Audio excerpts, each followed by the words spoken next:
Ciao Fabri, welcome back in our latest Ciao guys. episode of our podcast. Today we speak about managers because the January transfer window is coming, but there are also many rumors and many things about to happen in 2026 regarding managers. And we start with Enzo Maresca, probably the most discussed coach in the last days. So let's start from here. Yeah, there are many rumors, many stories on Enzo Maresca, and what we can say, just to clarify something on this one, my information is that Manchester City, during their internal talks involving people in the management, the new director, Hugo Viana, and all the people at the club, are just discussing internally to consider options for when is going to be the moment of Pep Guardiola leaving the club.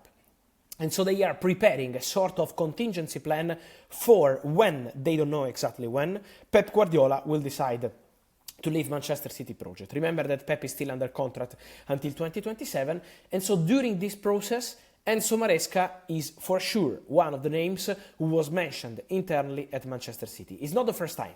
So this is not a breaking news in the sense that it's something that happened today, yesterday, tomorrow. Manchester City always appreciated Enzo Maresca.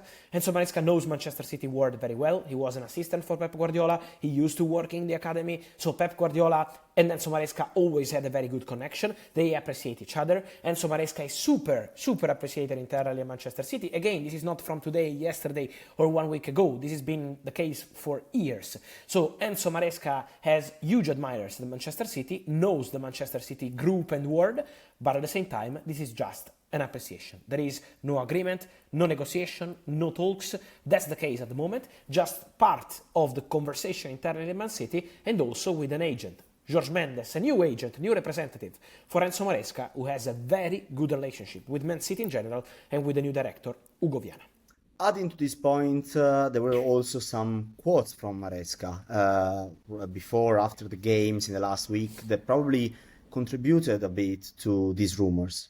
Yeah, I think it's part of the game. When Enzo Maresca said the last 10 days were the worst, 10 days ago said the last 48 hours were the worst for me as a Chelsea manager, Enzo Maresca wanted to send a message, but at the same time, he decided to move on. Enzo Maresca has been very clear. I think we have to point also what Enzo Maresca did at Chelsea, an excellent job, and what they did together, Chelsea and Enzo Maresca, as a club, as a manager. I still remember the criticisms for Chelsea project a long time ago, and now we can see the amount of top players they have, the amount of top talents they have, and then Enzo Maresca, 3 semi-finals in 1 year and a half, winning the Conference League, winning the Club World Cup, bringing Chelsea back to Champions League football. So on both sides, club and manager, they did a really important job. Now, Enzo Maresca maybe in some moments wanted to feel more protected, but then he decided to move on, to focus on the pitch. They had a draw at Newcastle. Chelsea keep working hard in all the competitions to do their best under Enzo Maresca. So I can guarantee, as he said also in press conference, that the full focus of Enzo Maresca is on Chelsea project. It's December, it's not April or May where you start preparing your future. The review of the manager that Chelsea always do, whatever happens, you can win titles, you can't win titles, whatever happens, but Chelsea always do a final review of the manager at the end of the season. So let's wait for that. It's still December, let Enzo Maresca work, let Chelsea work, give them their time, but at the moment the full focus is on the current season. You mentioned about these internal meetings, internal talks in Manchester City, where Maresca was mentioned. Are there also other candidates, or it's still early for that? Yeah, from what I'm hearing, is not only Enzo Maresca. For sure, Enzo Maresca is super appreciated, as I mentioned, highly rated. Is not only Maresca, because of course when it's a top club like Manchester City, you always have to keep like 2-3 options in your short list, especially when you have to replace not a manager but a legend of the game like Pep Guardiola, and it's impossible to replace Guardiola. It's just about opening a new era. And so obviously Manchester City are doing their internal considerations, but again, this is kind of normal process. This is something that already happened in the past and then Pep didn't leave. So it's just something that can happen at top clubs, to think about the future and to plan about the future. But at the moment I can guarantee is not only Maresca. For sure, if you ask me today, is Maresca probably the most appreciated? For sure he's in top 3. For sure Maresca is super appreciated, but that's it at the moment. It's not a negotiation, there is not a proposal, there is not an agreement, there is nothing. So appreciating is something normal in football, but at the moment as of today, that's it. Guardiola was also asked about it, about his future on Friday, but what's your opinion? What do you think is going to happen? Are we facing the last 6 months of Guardiola at City? I think it's a possibility. It's a possibility, but it's not a guarantee. And here, my job is to tell you what's going on and not to predict the future. And so, my job is to tell you that today, Pep Guardiola didn't communicate anything to Hugo Viana, to Manchester City management, to Manchester City owners. Zero. Pep didn't tell them, I'm leaving the club at the end of the season. Or Manchester City didn't have any sort of conversation with Pep Guardiola about the succession plan they will have for when he will leave the club. So, zero about that at the moment. What I can say is that Pep Guardiola, those in the industry believe that there is a chance he will leave the club at the end of the season, but that's not a formal communication, that's not a direct conversation they had with the club. So at the moment it's just a feeling that it's a possibility. There is a percentage for Pep to leave Manchester City at the end of the season, but it's not a guarantee at this point. So you're not predicting the future, but I want to ask you if if Maresca will leave Chelsea, who can be the candidate to replace him? Look, also in this case, I can 100% guarantee that Chelsea didn't prepare anything in terms of agreements, in terms of having a new coach already in mind. So Chelsea are respecting the huge work of Enzo Maresca, and they want to keep working hard for this season, because at the end of the day, Chelsea are still doing very well in Premier League and in all the other competitions. So very focused on the present.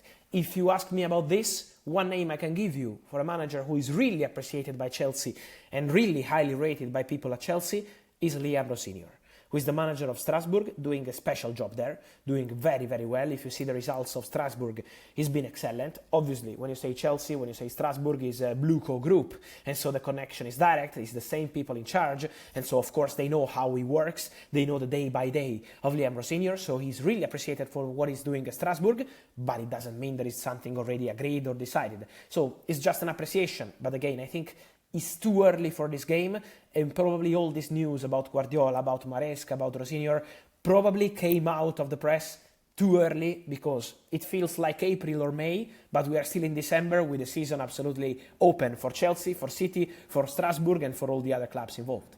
2026 will also be the year of the comeback, at least that's what we are expecting, of Zinedine Zidane.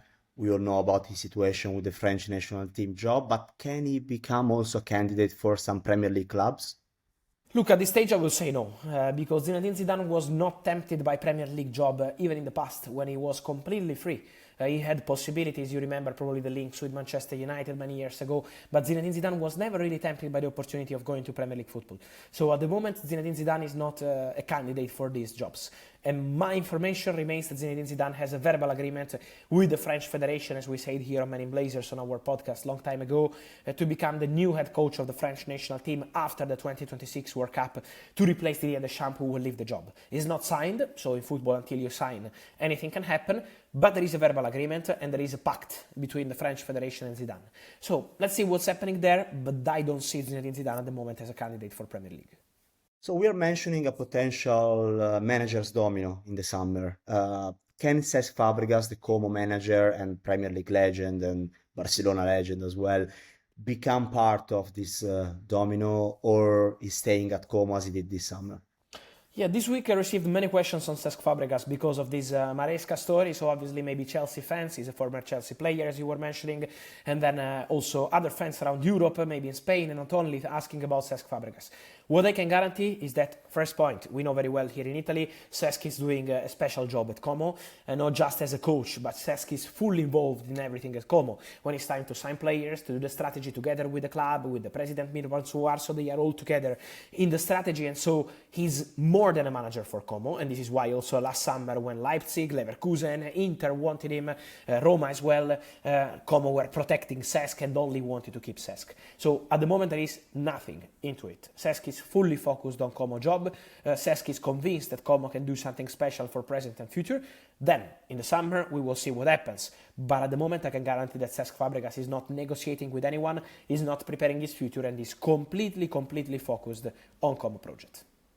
So quite surprisingly, we didn't mention yet Arne Slot after the last weeks. That was in every podcast, every single day, basically. Talking about his future, did something change after the recent situation and talks with Salah?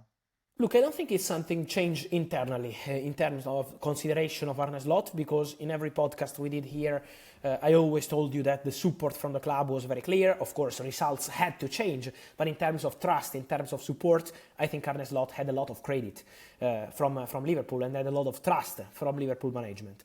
At the same time, I think Liverpool feel that even from the external perspective, after what happened with Mo Salah interview, trusting the manager, deciding together, club and coach, about what to do for the Inter game, what to do for the Brighton game, how to manage the Salah situation, that gave probably to the external feeling even more power to Arne Slot. Because he's part of the conversation. It's not only the club deciding, it's the club, of course, but together with Arne Slot. And so they were very strong together in that decision. How they handled the situation of Mo Salah, and was not an easy one. I think it was a very good job by Liverpool. So at the moment, I would say that Arne Slot still retains the full trust of Liverpool Football Club, and there is nothing at all in terms of discussions to change any plans despite all the stories we had in the recent months. Last one for today, let's talk about Carlo Ancelotti. There were also, in this case, many rumors about new contract and potentially extending his deal at Brazil. What's your position and what do you think is going to happen? I can just confirm that the Brazilian Federation, the CBF, is really happy with Carlo Ancelotti, with what he brought on the pitch, off the pitch. There is a lot of sense of calm around the national team for the Seleção after a long time in trouble. And so they are very happy with Ancelotti, again, on and off the pitch. That's a crucial point. Then they want to extend his contract. Yes, they would like to keep Ancelotti for 4 more years, so till the World Cup 2030. Ancelotti will take his time, but they are discussing about this appreciation between each other. So let's see what happens. I think Ancelotti is really focused on this World Cup. It's 6 months to go, and so Ancelotti is really focused on this one. Davide Ancelotti, his son, decided to leave Botafogo job and focus completely on the Seleção for the next 6 months. So that's the focus as of today, but I can confirm that from the Federation they would love to continue with Ancelotti even for the future. Thank you, Fabri, for that. Talk to you soon. Thank you. Ciao, guys.